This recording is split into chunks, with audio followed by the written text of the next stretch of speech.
So this image is a picture of Sacheen Littlefeather at the Oscars in 1973.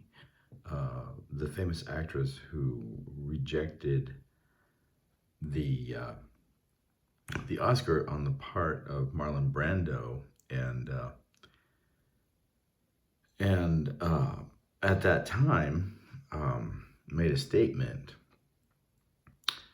that supported Native American rights in the United States, and condemned the Academy of Hollywood, for promoting stereotypical images of Native Americans, and producing cultural bias in their representations and depictions of Native culture, which as the statement says, often depicted them as Native Americans as violent and savage and uncivilized, and I mean that continues to be the case in in Hollywood, for the most part. Although it's gotten somewhat better, and we have more representations of Native Americans by Native Americans than we certainly had in the great era of cultural appropriation and misrepresentation that is represented in the various films of John Wayne and Clint Eastwood and others. And of course, John Wayne and Clint Eastwood and others attacked Sacheen Littlefeather, both during and after this event in 1973, where she rejected the Oscar on the part of Marlon Brando.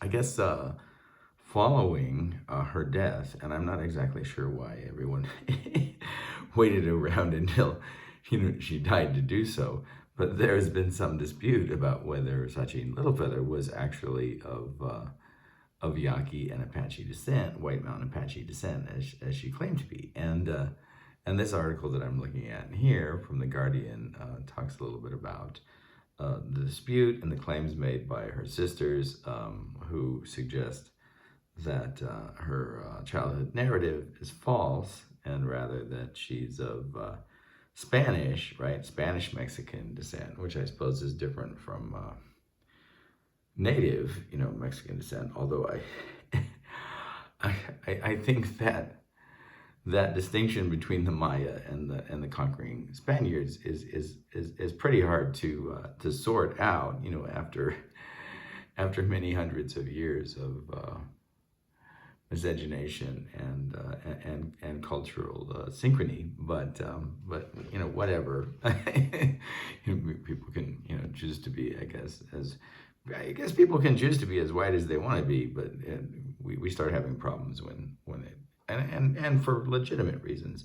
So there are also Native American women writers and activists who are disputing this claim. It's not just Sacheen Littlefeather's jealous or angry sisters, but and as I said, I certainly understand that from one point of view. On the other hand, if she did the work, she did the work, and I think that the appropriation of Native American identity for one's own purpose is certainly problematic. And if that's in fact what she did, it is problematic. But I do think it's interesting that none of these claims about inauthenticity were ever made until after she passed away. And one of the other things that I think is interesting, now I'm going to go ahead and I guess Turkey could have done this, and maybe he still will. We'll see. But I think it's just going to be in my voice. But I'm going to go and I'm going to click on our site, and I'm going to what I really want to talk about is disappearance, and I think it's really problematic, because the disappearance of Native American women is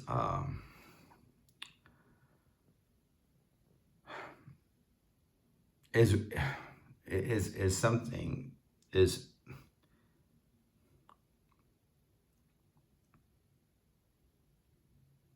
is something that both the Native American community have to address more vocally, and American society overall, needs to recognize and do something about. This particular violence against women has been going on for a long time, and there are individuals who are dedicated to the disappearance of Native women, and that struggle and fight, for changes, that will not only call attention to this violence, but will eradicate it, or bring those perpetrators of this violence to justice. And in this case, the erasure of this particular woman's history isn't a physical assault or abduction or disappearance, or murder or rape, but symbolically, I want to draw out something kind of interesting that happened following, right, these accounts. And when I put up the piece, these accounts hadn't come to light yet, if light is the right word. That was sometime later, and I think I can demonstrate the fact of that by going to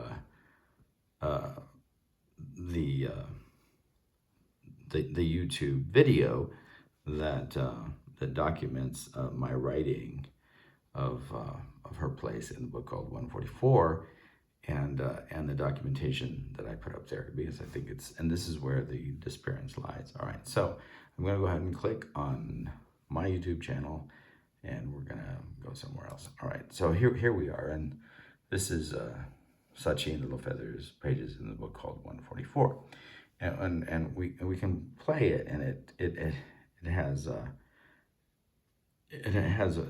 reading of the speech that she gave to the Academy in 1973. When Marlon Brando failed to show up and made this statement on supporting the activism of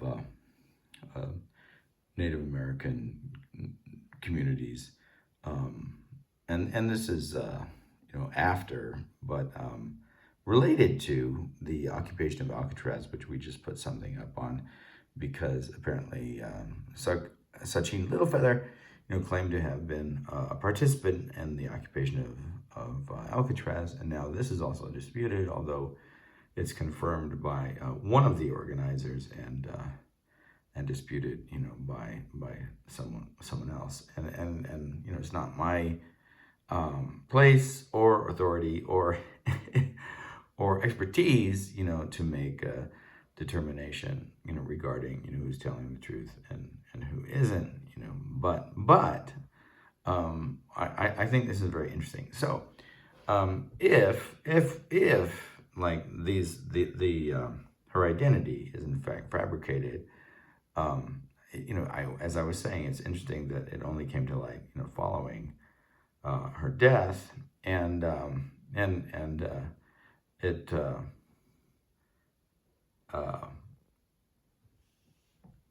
it's interestingly documented here. I don't know that this is the case. I mean, I suppose there could be a lot of reasons why these links are dead. I'm going to go ahead and click on them. But she seems to have disappeared from the Indian Country Today accounts. And the Indian Country Today accounts, let's put it this way, were, just if the fabrication of her identity is in fact a fact and not conspiracy on the part of Hollywood to make itself look good, which, that a lot of that is going on right now, right? You disclaim, someone's work by attacking their identity, and certainly this is a strategy of the wealthy and of and of our fascist and authoritarian style government today. In any case, Indian country today news, seems to have just been just as fooled as the rest of us. But what I think is really interesting is that rather than leaving the accounts up and writing articles, disclaiming, whatever it was there, they seem to have just disappeared. And like I said, I suppose these links could be dead for a number of reasons, but I assume it's because Indian country today doesn't want to call attention to the fact that it may have been an error, and this is a kind of disappearance, and I as I said, I find it extraordinarily problematic for a number of reasons, and I'm not really taking sides regarding the truth of the matter. As I said, I have no expertise on the subject. I know that this event, when I was a child, I was born in 1964, so 1973, I was 9 years old, and certainly at that time, I had no doubt that this was in fact a Native American woman. That doesn't mean that as a 9-year-old child, I had the ability to recognize the difference, but it made a big impact on me, and it performed a certain amount of work, right? And I don't know if we can really discount that work as an activist and say well, maybe you should remove her from the book called 144 because she wasn't in fact a Native American and she claimed to be. Well, I didn't put her in because of the authenticity of her bloodline. I put her in because of the work that she did, and so she's gonna stay there. And I'm not so egotistical or narcissistic that I need to say that I don't make mistakes. But I also don't think that I need to do what Indian country today did and erase all of the marks made in that book. And I'll go ahead and now demonstrate this disappearancing. So these were all articles, praising Sacheen Littlefeather and her contribution to to AIM, the American Indian movement, and the occupation of Alcatraz and all this, and now this is where they take us. All right, so just a little tiny knot found at the corner. The rest is completely blank, and the fact that there's no image here is worth noting. I mean, this is an extraordinary disappearance. All right, so that's one. We'll go ahead and close that out and go back. That's the first one. Here's the second one.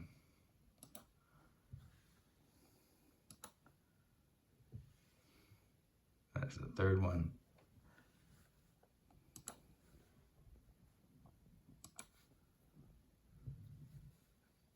That's the fourth one. All right, let's see what else we have. So the 1, 2, 3, 4. And Native Viewpoint left their article up.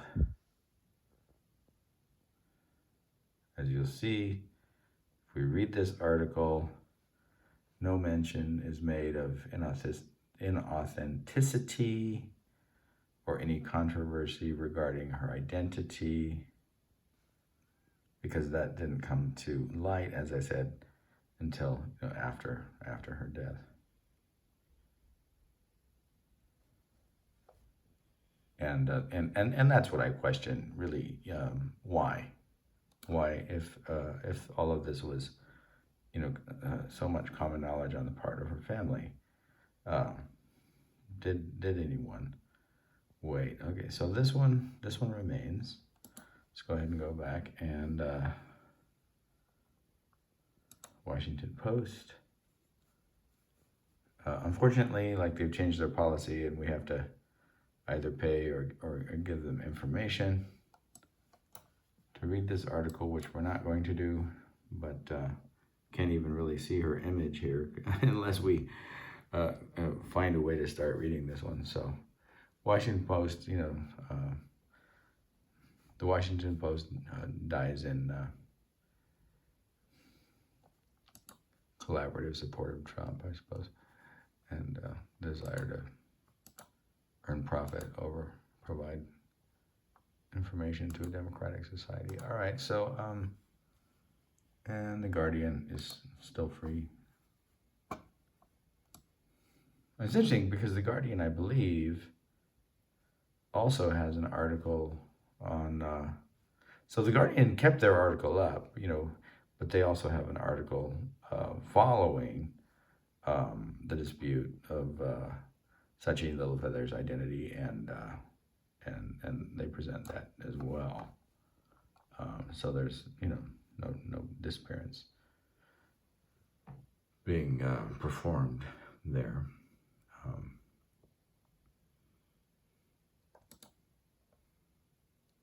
She was an actress, so interesting. All right, let's see if there's is that it, or yeah, I believe that's it. I think all of those links show up at the top, whether we actually click on it or not. Let's go ahead and listen to a little segment.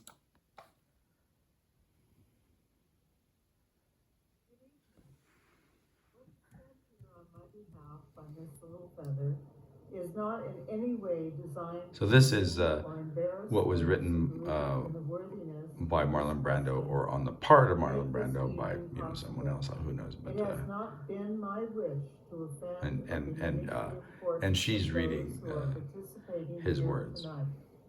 For 200 years, we have said to the Indian people who are fighting for their land. So you can go ahead and look at the my viewers and listeners and then we will interpreters can go ahead and listen to the rest of it on their own. Arms, and I'll fade out here and talk of peace and come to an agreement which will be good for you. And end this discussion. All right then.